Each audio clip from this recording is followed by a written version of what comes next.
I had heart murmur and problems, real tired all the time, and I was very shortness of breath, and it was getting worse to the point that, like I say, just to walk to the mailbox, sometimes I would start getting pains, chest pains. I went to a cardiologist, and the surgeon that I went to originally was not qualified, so he ended up recommending that I go to the HCA Florida Ocala Hospital. Aortic stenosis is a common valvular abnormality where the valve becomes narrowed and restricts the ability for the heart to give blood to the rest of the body.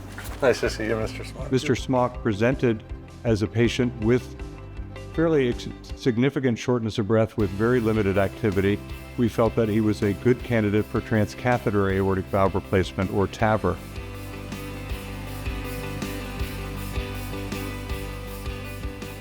But in his case, because of disease in the arteries that go to his legs, we had to find another approach, or what we call an alternative access approach.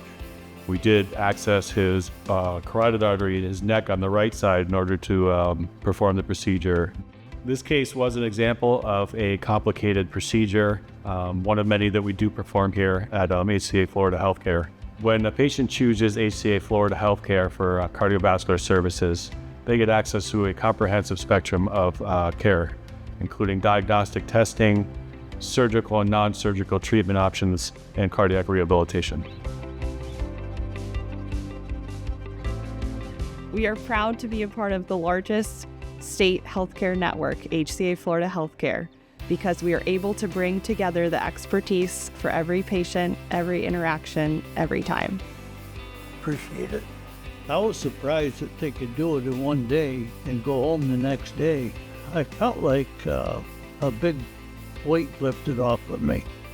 When I felt it so good the next day, it was quite a feeling.